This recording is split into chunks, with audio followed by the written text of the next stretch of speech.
Today we are testing the Velduro Rogue 170 in the front,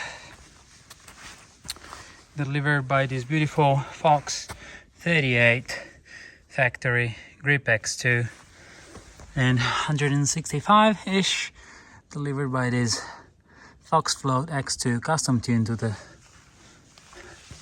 I-Track suspension system, which is a mid pivot with an idler pulley over there. So this is a pre-production frame. It is a little bit noisy. Keep in mind, everything is way too long. It's not guided inside. It will be, so don't worry about that. This one has some Maven bronze brakes, but it will come with Maven silver, so that's really good. Stem and handlebar, it's a low-way handlebar. Those are both 1-up. Dropper post, it will be a 1-up V3, just like this one. Unsure about the seat. This one has carbon wheels, the HXC 1501, the hybrid, so there are the e-bike spec. Pretty low engagement points. This one has a custom, it's a prototype chainring and cranks, but the cranks will be the DJI 155. Wheels will be DT 350 on EX11. It's gonna come stock as Mullet. You can make it 29. You have a flip chip that allows you to change the travel. You have another one in there, so it preserves geometry, and you can go 27.5, 29. It will come with HS2 rotors. Front 220, rear 200. This one has 200 front and back, just center lines. So happy to see that it's gonna be better spec. This is the DJI Avinox M1, which is absolutely mind-blowing. Bit muddy, but these are the modes. It says so far we rode 13 kilometer, 58 minutes. That's the battery we have left. Gradient, elevation, gear, speed, and then here you can tweak and do whatever you want.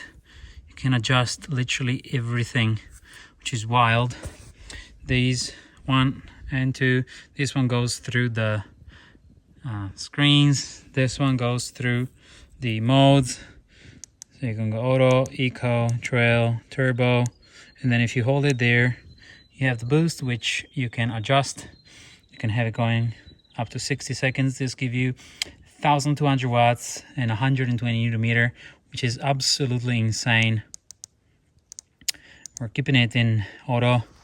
So starting the test of this Velduro Rogue with As You Do,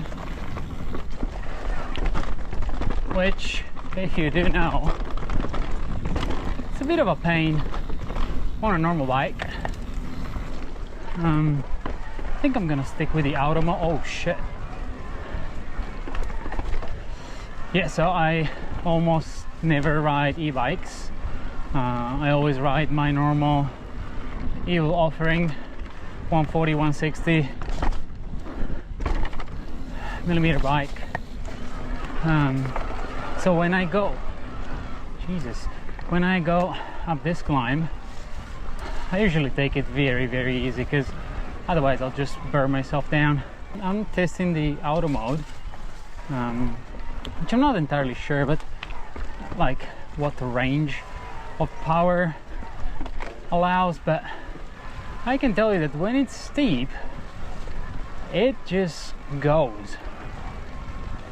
So if you want any detail of the DJI Avinox and how it works, how you can tune it and whatnot, go watch Seth Bike X video. I'll put a link below. Just go watch that. He does a way better job than me at explaining this stuff, so go watch that. In here we'll try to cover how this bike rides, what are my impressions about it, and they're gonna be more bike related rather than the Avinox motor. The auto mode seems very, very responsive. Like as soon as I push a little bit more on the cranks, it understands what's going on and immediately adjusts the power. It's very, very, very smooth in the power delivery, and I mean, there is just so much power on tap. Sitting position is very steep.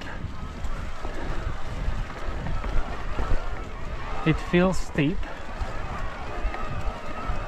You're quite a lot on the front, which is good. You do need that with all this power,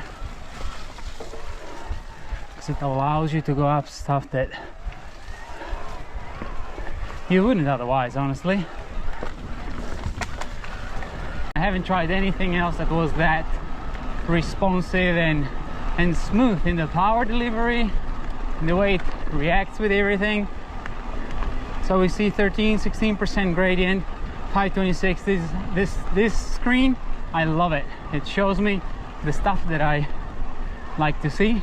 The trail mode so far is pretty unreal, because I'm going up direct road at 20, 22.5, 21, and I can still talk, which is insane, because I usually just dying at probably less than half the speed, or let's be honest, probably a third. So yeah, that's insane. Mahana on trail mode, I'm gonna put it down to auto, which I don't even know I can call down.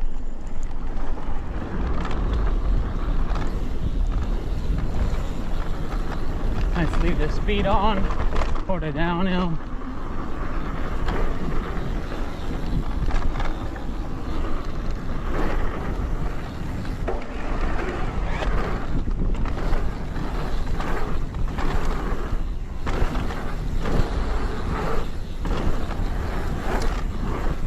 If we keep in mind the pretty aggressive geometry, because we got a 63.5 head tube angle with a 170 fork, 160, shoot, I don't know, 165, something like that, traveling the back with a mid pivot.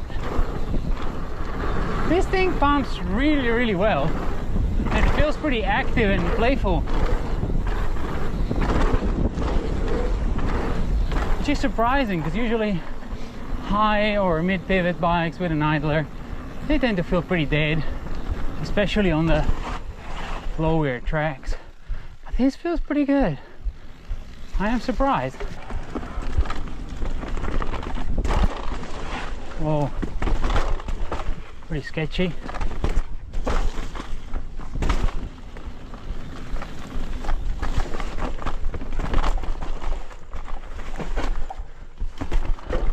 I usually don't slow down this much, but today it's quite grimy, very wet.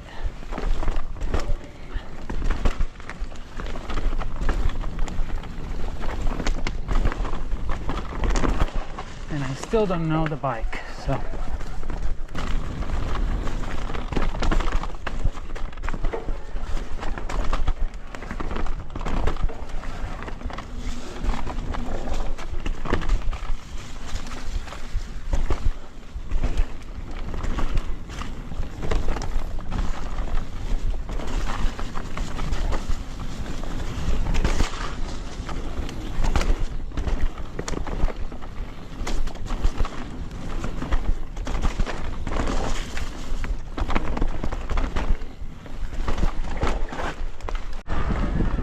the GoPro is dying, but I wanted to show you guys this.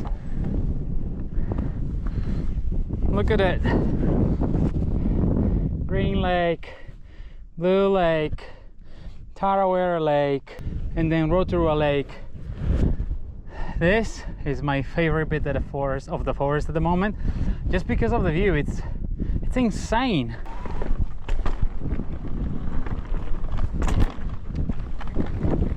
It handles everything very, very well. It is surprisingly playful for how big and aggressive it is. Very easy to maneuver, easy to pump. It generates quite a lot of speed, honestly, which I wasn't expecting.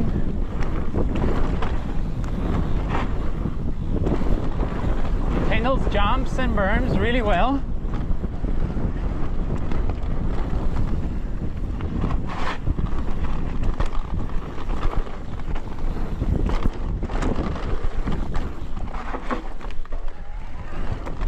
I actually like the Mullet setup, I don't mind it at all. It was so much more fun than I expected. Last time I've done it, it was super wet, so I had to go quite slow. This little bit of track is sick. Oh shit. Oh well, it keeps dying, but I'll keep trying. This is a size medium. When you're sitting down, it feels kind of small, despite being what, 466 reach. I think it's due to the fact that the seat-tube angle, it's quite steep, but then when you're riding it, it puts you in a very sweet position. You're pretty balanced. You're like right in the middle.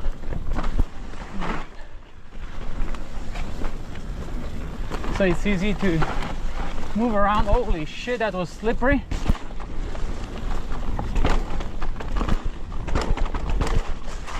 And to be stable, especially at speeds and when stuff gets sketchy like now.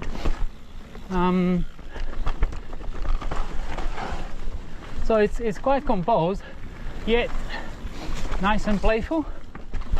It's a very good mix. So they've done a very good job with the geometry and with the suspension system.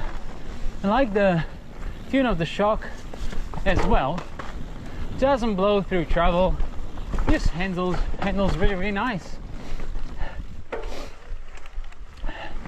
Fork, well, it's a great fork, we all know. Factory 38 with a grip X2 damper, plenty of support. Finally something I can push the bike a little bit now.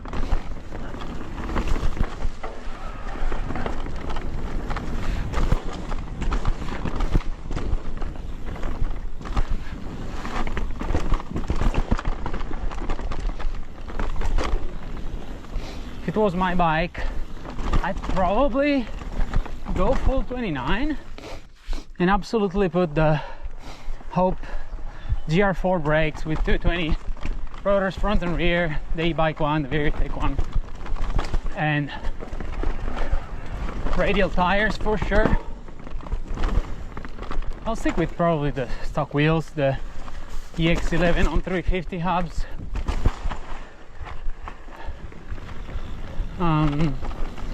Yeah, the rest is really nice. Oh, and I would put a 1-up V2 carbon handlebar, take away a little bit of the edge of all these bumps, but overall it's nice and stiff.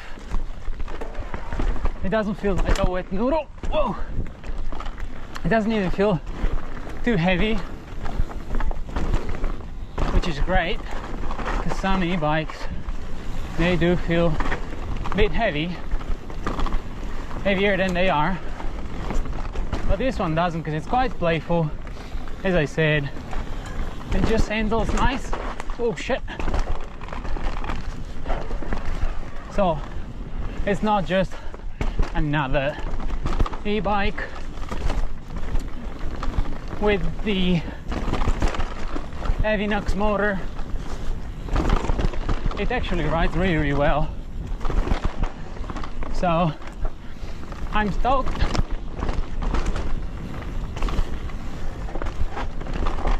Hopefully we're gonna be selling these at the shop. To be noted, people that know me know that it's not because I work at a bike shop or because I will be selling a product at the shop that I will just say, oh, it's amazing, go buy it. Nah, it's quite the opposite. If I don't like a product, I don't care. I will say it's not good, I don't like it. Well, it depends. If I don't like it, and it's just my choice, I will say I don't like it, I prefer this and that. If it's actually not good, I will say it. I have no affiliation, and I will say whatever I think, because I want the people that follow my recommendation to have the best time ever on their bikes. If I like something, I'll say it. Of course, especially when I'm trying bikes, I'm trying to be as objective as I can. But you can hear my thoughts and you can make up your mind. Velduro Rogue approved. Fuck, now I'll shut up because I'm eating all the bloody little rocks on the ground. Thank you for watching the video. If you made it this far, I wouldn't mind a like. If you didn't like the video, dislike the video. Do whatever you want. If you want to see more, subscribe. Keep in mind that I will speak in Italian for basically all the videos. I will make subtitles. See you next time. Hypersonic speed.